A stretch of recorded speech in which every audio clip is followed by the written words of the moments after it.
초대교회와 초대교회 지도자들, 성도들의 핵심 메시지는 딱 하나였죠. 예수님의 십자가였습니다. 그들이 예수님을 사랑하지 않아서도 아니고 십자가의 극심한 고통을 몰라서도 아닙니다. 십자가 안에는 하나님의 영적인 비밀이 담겨져 있기 때문에 초대교회와 지도자들과 성도들의 핵심 메시지는 십자가였다라고 하는 것입니다. 바울은 이렇게 고백합니다. 그러나 내게는 우리 주 예수 그리스도의 십자가 외에는 결코 자랑할 것이 없다 말합니다. 우리도 초대교회 성도들처럼 십자가의 의미를 깨닫게 된다면 인간적인 눈을 벗어나고 육신적인 신앙을 벗어나서 성숙한 영적인 그리스도인으로 되어서 인간적인 안타까움을 뛰어넘어서 우리도 초대교회 성도들처럼 하나님의 구원과 우리가 십자가를 바로 깨닫고 고백하게 된다면 하나님의 구원과 그리스도의 능력을 체험하는 삶을 살 수 있다라고 하는 것입니다. 믿지 않는 사람들이 대부분 성경에 대해서 믿을 수 없다라고 말해요.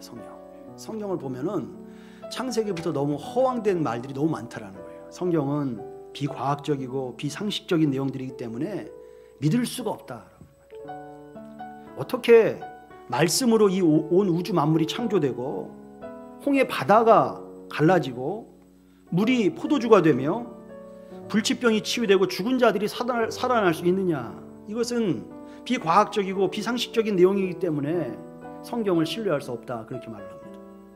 우리가 전능하신 하나님의 관점에서 성경을 쭉 보다 보면 그래도 믿을 수 없는 사건이 하나 딱 나옵니다. 그것은 십자가 사건입니다. 십자가 사건. 정말 믿을 수 없는 사건이에요. 왜냐하면 십자가 사건이 뭡니까?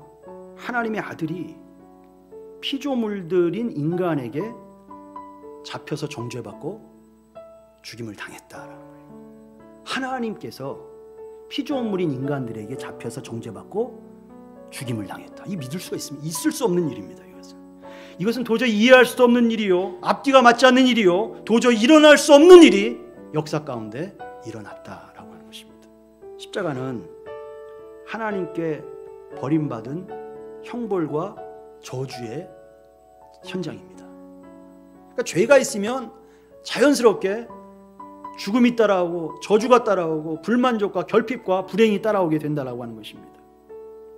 아무리 이 땅에서 다른 것으로 그 공허한 마음을 채우려고 하여도 죄를 해결하지 못한 상태에서 아무리 높게 쌓고 아무리 많은 것을 소유한다 할지라도 그 마음에 참된 평강과 은혜를 누릴 수 없다라고 하는 것입니다. 예수 그리스도의 몸을 단번에 들이심으로 말미암아 우리가 거룩함을 얻었다. 거룩함. 하나님의 공의 앞에 만족한 거룩한 자가 되었다라고 말씀하고 있는 것입니다. 예수 그리스도의 십자가 대속의 죽음으로 완전하고 영원한 죄사함의 길을 하나님께서 우리에게 열어주셨다라고 하는 것입니다.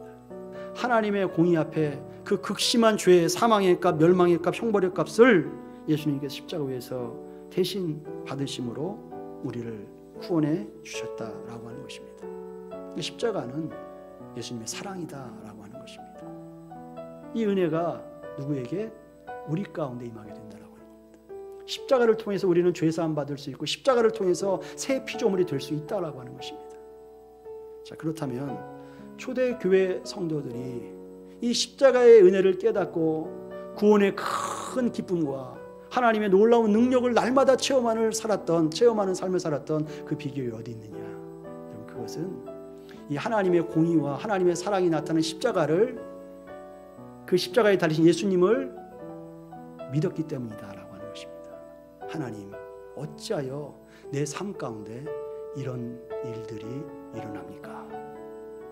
여러분, 우리의 모든 삶 가운데서, 그러한 모든 상황 가운데서 다시 십자가 앞으로 나오시는, 믿음으로 다시 회복되시는 저와 여러분이 될 수 있기를 바랍니다.